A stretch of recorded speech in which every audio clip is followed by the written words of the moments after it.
तो आज हम शुरू करने जा रहे हैं इंडियन पॉलिटी। लेकिन पहली क्लास में संविधान को देख के डरने की ज़रूरत नहीं है। आज हम संविधान को ऐसे समझेंगे जैसे आपको लगेगा यार इतना आसान था। तो पहला सवाल, संविधान की ज़रूरत क्यों पड़ी?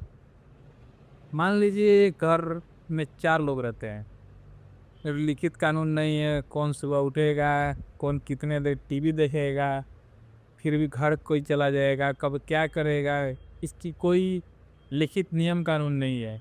और हर आदमी बोले कि मैं अपने नियम से चलूँगा, तो क्या होगा? बवाल होगा। ये कहने को मेरा नियम सही है, दूसरा कहेगा कि मेरा नियम सही है। पहले छोटे छोटे कबीले में थे और हर कबीले का एक अपना नियम कानून हुआ करता था, लेकिन जैसे जैसे समाज बड़ा हुआ, लोगों को एक साथ रहने के लिए व्यवस्था चाहिए थी और सब माने, तो यहीं से संविधान की ज़रूरत समझ आने लगी। संविधान का क्या मतलब है?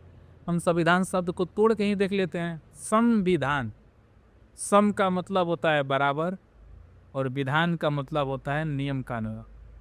तो सभी के लिए जो नियम कानून बराबर हो उसे ही कहते हैं संविधान।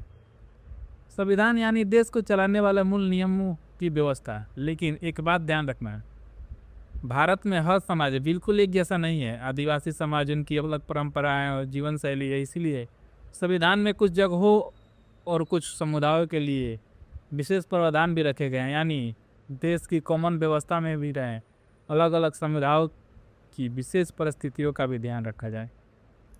अब संविधान की किताब खोलते हैं। अब हमारे पास एक बड़ी सी किताब है, भारत का संविधान। लेकिन भाई इतनी बड़ी किताब पढ़ेंगे कैसे? पहले पन्ने से लेके आखिरी पन्ने तक बस पढ़ते जाएंगे तो ज़िंदगी निकल जाएगी। इसीलिए इसे व्यवस्थित किया गया। 3 शब्द याद रखिए: पार्ट, आर्टिकल, शेड्यूल। ओनली 3 शब्द। कितने शब्द याद रखना है? मात्र 3। Part, article, schedule. पार्ट्स का मतलब समझिए चैप्टर, आर्टिकल्स का मतलब समझिए उसके अंदर special provision, special topic, and schedule मतलब कुछ महत्वपूर्ण डिटेल्स और अलग से सेक्शन बना कर रखा गया है इसमें। मूल संविधान में हमारे 22 पार्ट हैं और 395 आर्टिकल थे, और शेड्यूल थी पहले 8, अब बाद में बढ़ के हो गई हैं 12। अब से असली खेल शुरू होता है। शेड्यूल क्या है तो आप के दिमाग में आ रहे हो कि ये शेड्यूल क्या है। अगर एक मैथ की किताब को देखें तो मैथ की किताब में आप देखे होंगे कि एक फार्मूला बुक अलग से आता है, तो आप इसको शेड्यूल को फार्मूले बुक की तरफ से कर सकते हैं। वो किताब में नहीं है, मतलब किताब के हर एक इम्पोर्टेंट टॉपिक पे आपको ज़रूरत पड़ेगी, लेकिन वो किताब से बाहर रखा गया है एक अलग से। मतलब किताब संविधान के अंदर ही आएगा, लेकिन वो एक अलग से रूल बुक बना के रखा गया है जिसको शेड्यूल कहते हैं, जो कि आसान है। मतलब कभी पहले अनुसूची को आगे देखते हैं तो आपको समझ में आ जाएगा। पहले अनुसूची को बस याद रखिए कि भारत में कौन कहाँ है, यानी स्टेट और टेरिटोरी, इसकी जानकारी, मतलब स्टेट और उसकी सीमाओं की जानकारी पहले अनुसूची में है, और किस राज्य की बाउंड्री कहाँ तक है, इससे संबंधित जानकारी कहाँ मिलेगी, तो शेड्यूल 1 में मिलेगी। शेड्यूल 2, शेड्यूल 2 में हमें आपको देखने को मिले है कि किसकी कितनी सैलरी है। फॉर एग्जांपल प्रधानमंत्री को कितनी सैलरी मिलेगी, हमारे राष्ट्रपति को कितने सैलरी मिलेगी, सीएम को कितना सैलरी मिलेगी, उसके अलावा जो राज्यपाल है उनको कितना सैलरी मिलेगी, न्यायाधीश को कितनी सैलरी मिलेगी, और हमारे जितने भी सरकारी कर्मचारी हैं उन सभी को कितनी सैलरी मिलेगी। लेवल वाइज बटा हुआ है, तो ये सब कितने आएगी, तो अनुसूची 2, शेड्यूल 2।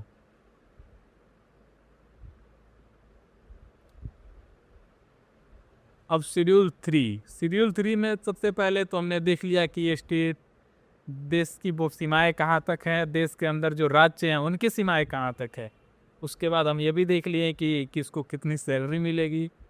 तो सैलरी मिलने से पहले एक चीज़ होती है, वो पता है क्या? शपथ। तो शेड्यूल 3 में क्या है? शपथ है।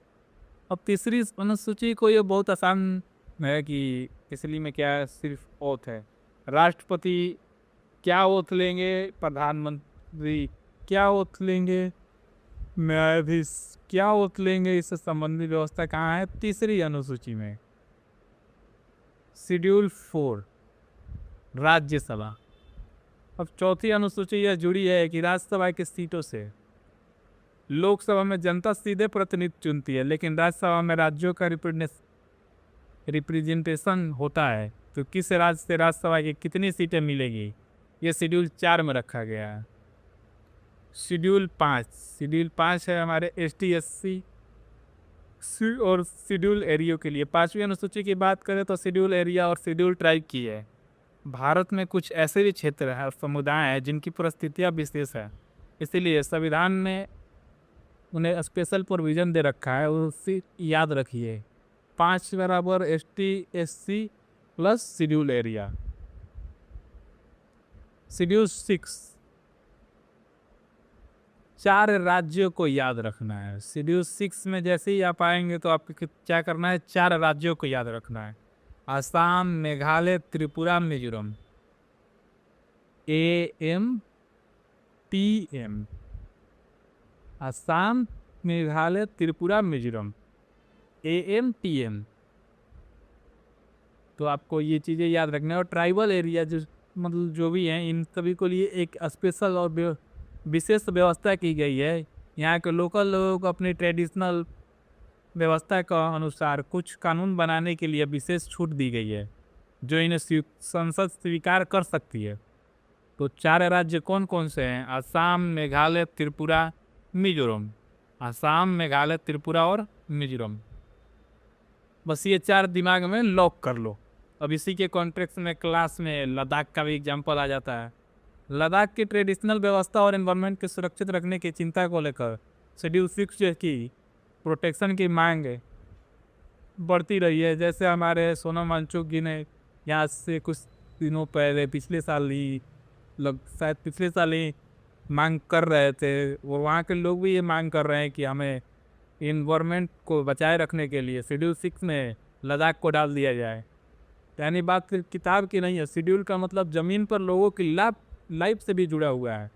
तो 6 बराबर नॉर्थ के और ईस्ट है। नॉर्थ ईस्ट के कितने राज्य? 4 राज्य। असम, मेघालय, त्रिपुरा, मिजोरम। शेड्यूल 7 में असली पावर गेम है। अब 7वां अनुसूची ये बहुत इंपॉर्टेंट है। यह बताती है कि किसके पास कितनी शक्ति है।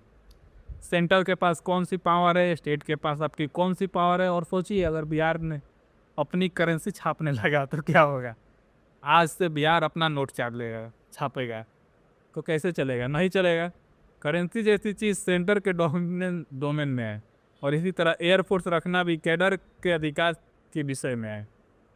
कल को पता चला कि बिहार करने लगा कि मैं अपना एयरफोर्स बनाऊंगा, वो भी बोला कि तो ये सारी चीज़ें जो है राष्ट्रीय हित के लिए हमें किसको दे रखा है? तो केंद्र को दे रखा है। सेंटर के पास ये पावर है इससे जुड़ी विषयों पे कानून बनाने की। लेकिन दूसरी स्टेट भी अपने सब्जेक्ट पे बना सकती है। कुछ सब्जेक्ट जैसे कि सेंटर और स्टेट दोनों की भूमिकाएं होती हैं। जैसे क्लास में एजुकेशन, फैमिली प्लानिंग, फॉरेस्ट जैसे एग्जाम्पल से समझा जा सकता है। अब सोचिए अगर पावर साफ डिवाइड ही नहीं होगी तो क्या होगा? सेंटर बोलेगा कि ये मैं करूँगा, स्टेट बोलेगा कि नहीं ये मैं करूँगा। इसीलिए इस चीज़ को बांटना भी जरूरी था। तो बांट के कहाँ रखा गया है? शेड्यूल 7 में पावर का डिवीजन। शेड्यूल 8 इसमें भाषा है। अब 8वीं अनुसूची ये है लैंग्वेज 22। कितनी लैंग्वेज है? 22। हिंदी, पंजाबी, गुजराती, मराठी, कन्नड़, तेलुगु, तमिल, मलयालम, उर्दू, संस्कृत, नेपाली और मणिपुर और मैथिली और संथाली। और एक सवाल, भोजपुरी है? भोजपुरी ना है, भोजपुरी 22 में नहीं है। तो बस अब आते हैं अगला शेड्यूल 9 पे, ज़मीन का मामला। अब 9वीं अनुसूची से जुड़ी हुई है लैंड रिफॉर्म, भूमि सुधार की नियम। आज़ादी के बाद जमींदारी व्यवस्था को ख़त्म करने के लिए ज़मीन से जुड़े सुधारों की ज़रूरत थी। अब इसे बिहार में एग्जाम्पल समझिए। कई किसानों की ज़मीन थोड़ी यहाँ थोड़ी वहाँ थोड़ी, तीसरी जगह थोड़ी, चौथी जगह ऐसे करके थी। तो ज़मीन को व्यवस्थित करने के लिए एक जगह की प्रक्रिया को चकबंदी कहते हैं। तो भूमि सुधार का पूरा मामला ज़मीन की व्यवस्था और डिस्ट्रीब्यूशन से जुड़ा हुआ है, इसीलिए 9 लैंड रिफॉर्म। शेड्यूल 10 ये है। अब बाद में सब दल बदल कानून। 8 तक कहाँ था, पहले से था, अब कितना किया गया है, 4 बड़े हुए हैं। कितने बड़े हैं, 4 बड़े हैं। तो 9 क्या बड़ा हुआ है, लैंड रिफॉर्म, जमीन से जुड़ी मामला, जिसको हम लोग बोलते हैं लैंड रिफॉर्म, भूमि सुधार। शेड्यूल 10 में है दल बदल कानून। ये बहुत इंपॉर्टेंट है। एंटी डिफिकेशन लॉ बोलते हैं इसको, एंटी डिफेक्शन लॉ बोलते हैं, सॉरी, एंटी डिफेक्शन लॉ। मान लीजिए कि आप किसी पार्टी से चुनाव लड़ के आए और जनता ने आपको कांग्रेस के सिंबल पे वोट दिया और कल को आप जीत के बीजेपी में चले गए कि मैं दूसरे पार्टी में जा रहा हूँ, तो ऐसे बड़े पैमाने पे होने लगी तो सरकार के स्टेबिलिटी का क्या होगी। कल को आप मान लीजिए बीजेपी से ही जीत के आए, कांग्रेस में जाने लगे, तो इस तरह से बड़ी पैमाने पे अगर मान के चलिए होने लगे तो स्टेबिलिटी सरकार की रही नहीं, सरकार हिल जाएगी। तो इसी समस्या को रोकने के लिए एक कानून बना गया था, जिसका कानून का नाम है दल विरोध कानून। और दल बदल कानून पे कानून के अनुसार मेंबर अयोग्य घोषित कर दिया जाएगा। यानी अगर आप एक पार्टी से चुनाव लड़के दूसरे पार्टी में जाते हैं तो आप अयोग्य हो जाएंगे। लेकिन इसके लिए एक और भी रूल है कि अगर आपका 1/3 लोग आपके पार्टी से निकल के चले जाते हैं तो आप की पार्टी से, तो वो आयोग नहीं घोषित होंगे। तो इसके लिए हम अलग है, जब एक एक करके पढ़ेंगे तो उसमें हम देखेंगे। शेड्यूल 11 जो है वो है पंचायत। अब 11 अनुसूची गांव की लोकल प्रॉब्लम लोकल लेवल पे सॉल्व करने के लिए पंचायत बनाई गई। गांव की समस्या है तो लोकल बॉडी पर जाइए, 11 पंचायत, और 12 पे है नगर पालिका। अब आखिरी 12वीं अनुसूची। 12 गाँवों के लिए तो पंचायत की व्यवस्था की गई थी 11 में, तो शहरों के लिए भी कुछ करनी पड़ेगी। तो शहरों के लिए हमने किया था म्यूनिसिपैलिटी, शहर की लोकल प्रॉब्लम और अर्बन लोकल एडमिनिस्ट्रेशन से जुड़े व्यवस्था को लिए 12 म्यूनिसिपैलिटी। तो असली रिवीजन अब करते हैं। तो चलो, बिना किताब देखे बिना कुछ खोले याद करना है।